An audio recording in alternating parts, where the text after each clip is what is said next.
اللہ کے گھروں میں سے کسی گھر میں جو لوگ جمع ہو کر اللہ کے تذکرے کرتے ہیں، فرشتے اپنے پڑوس آسمان میں ان کو گھیر لیتے ہیں. بالکل یہی کیفیت گھروں کے اندر مستورات کے اعمال دعوت پر جمع ہونے کی ہے کہ فرشتے اپنے پڑوس سے گھر کے اندر کیے جانے والے اجتماعی اعمال کو اپنے پڑوس سے آسمان تک گھیر لیتے ہیں.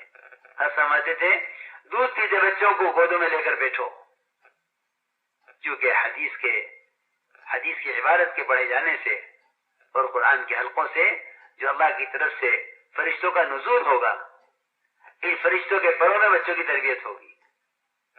ورنہ ان ملکوں میں اللہ حفاظت فرمائے بچوں کی فطری تربیت کا نظام ختم ہو نہیں رہا ہے بلکہ ختم کیا جا رہا ہے. بچوں کی فطری تربیت کی جگہ صرف عورت کی گود ہے. لیکن نظر یہ آ رہا ہے کہ اگر مرد اور عورت دونوں کا جذبہ دنیا بڑھانے اور دنیا کمانے کا ہے تو بچوں کو کوئی تیسری مخلوق آ کر پالتی ہے. میری بات ذرا توجہ سے، بچوں کو تیسری مخلوق آ کر پالتی ہے. وہ ہے وہ خدامہ اور گھروں کے اندر ملازمہ جو بچوں کو پالے، اور یہ میاں بیوی روزانہ صبح نکل جائیں جس کی تلاش میں. یہ حیوانیت کا طریقہ ہے، انسانی کا طریقہ یہ نہیں ہے. یہ حیوانیت کا طریقہ ہے کہ چھوٹے بچے گھونسلوں میں اکیلے رہتے ہیں اور دونوں نر و مادہ یہ نکل جاتے ہیں کمائی کی تلاش میں. یہ جانوروں کا نظام ہے، حیوانیت ہے، انسانیت نہیں ہے. اللہ نے کمانے کی ذمہ داری مردوں کو دی ہے، نفقہ سکنا اس کے ذمہ کیا ہے.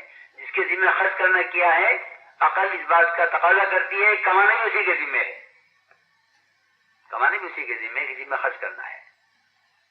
عورت کا کمانا فطرت کے خلاف ہے، اس لیے اس کے آگے نسلوں کی تربیت اس لیے نہیں ہے کہ بچہ تربیت کے ماحول سے نکلا ہوا ہے اور اوپر سے جو اخلاق اور اوپر سے نسل در نسل جو صفات چلی آ رہی ہوتی ہیں وہ یہاں آ کر ضائع ہوتی ہیں کہ ان بچوں کی پرورش کرنے کے لیے باہر سے ملازمہ رکھی جاتی ہے.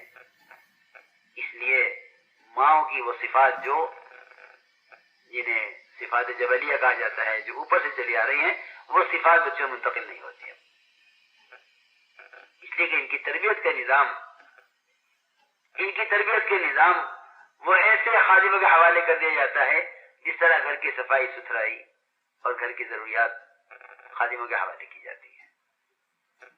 تربیت کی اور مدرسہ، سب سے پہلا مدرسہ بچے کا ماں کی گود ہے. اس کے بیانات ہی ملتا ہے کہ چھوٹے دودھ پیتے بچوں کو تعلیم کے حلقوں میں گود میں لے کر بیٹھو. انہیں بچوں کو تم سنبھال لو، میں یہ کام کر لوں، تو بچوں کو تم سنبھال لے، میں یہ کام کر لوں. نہیں، بچے کو سنبھالنا ماں کی ذمہ داری ہے تاکہ ماں کی صفات بچے کے اندر پیدا ہو. اس کو سکھلانا ماں کی ذمہ داری ہے.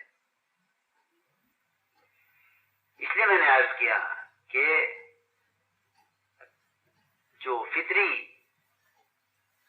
صفات ہیں وہ بچے کے اندر جب منتقل ہوتی ہیں جب اس بچے کی ضروریات کا ماں خود خیال کرے. یہ ایک نیا نظام ہے،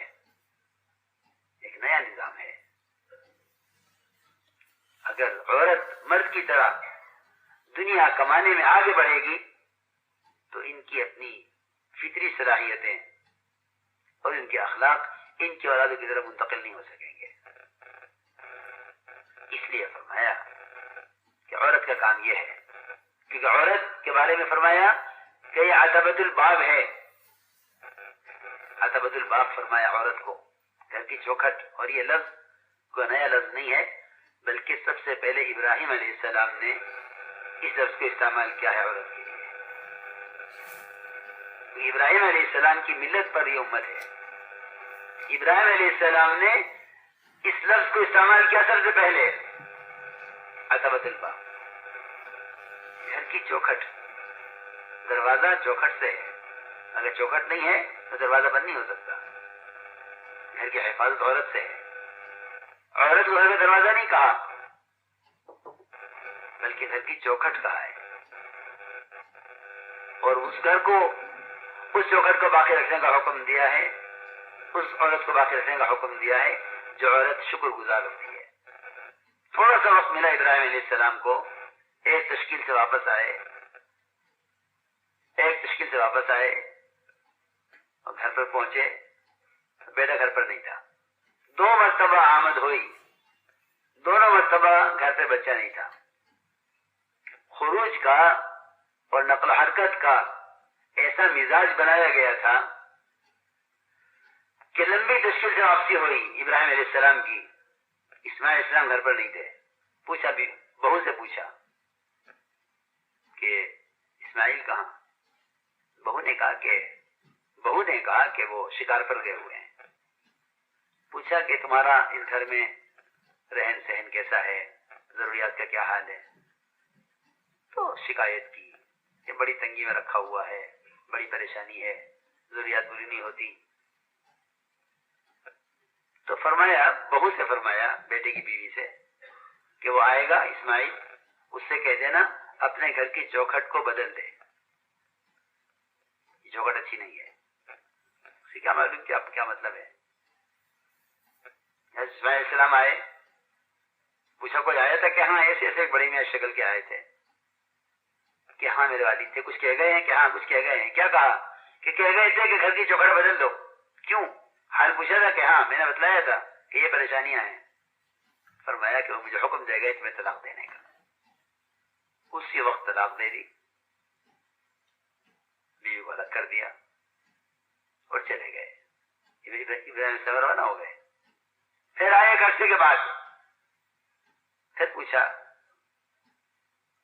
بیوی دوسری آ گئی گھر میں، بہو دوسری آ گئی۔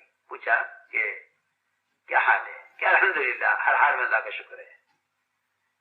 فرمایا کہ اسماعیل آئے گا، اس سے کہہ دینا اپنے گھر کی چوکھٹ کو باقی رکھے، کہ یہ بڑی شکر گزار عورت ہے۔ تو میں نے عرض کیا کہ یہ گھر کی چوکھٹ ہے، گھر کی محافظ ہے۔ محافظ کا مطلب یہ اتنا ہی نہیں ہے کہ یہ شوہر کے مال کی محافظ ہے، نہیں، یہ اپنے گھر میں ہر بے دینی کے آنے سے اپنے گھر کی حفاظت کرنے والی ہے۔ اس لیے اس کا اہتمام کریں، اور ہماری مستورات کو چاہیے کہ شرائط کے ساتھ اور پردے کے ساتھ اور محرم کے ساتھ اور جتنی شرعی حدود ہیں، ان تمام حدود کا لحاظ کرتے ہوئے اس زمانے میں اس وقت ایسے حالات امت کے ہیں کہ ان مستورات کا خروج انتہائی ضروری اور اہمیت رکھتا ہے، کیونکہ پوری امت کو ہماری دعوت پر لانا ہے، ہر گھر کے اندر یہ ہماری دعوت قائم کرنے ہیں، ہر گھر میں ہماری دعوت قائم کرنے ہیں۔ اس لیے اصولی بات ہے، اور بار بار عرض کی جاتی ہے کہ 2 سہ روزہ مردوں کے ساتھ، 2 سہ روزہ مردوں کے ساتھ، تیسرے سہ روزہ مستورات کے ساتھ، تیسرے سہ روزہ مستورات کے ساتھ، یہ ترتیب مستورات کے خروج کی ہے۔ 2 سہ روزہ مردوں کے ساتھ، مردوں کی جماعت کے ساتھ، تیسرے مہینے سے روزہ مستورات کی جماعت کے ساتھ۔ اگر ہمیں خود فکر ہے کہ ہر گھر میں ہماری دعوت قائم ہو، تو یہ ہمارے دعوت کو قائم کرنے کی وجہ سے خروج کا تقاضا ہوگا۔ میری آخری بات یہ ہے کہ تبلیغ اور دعوت کی نقل و حرکت صرف دین سیکھنے کے لیے نہیں ہے،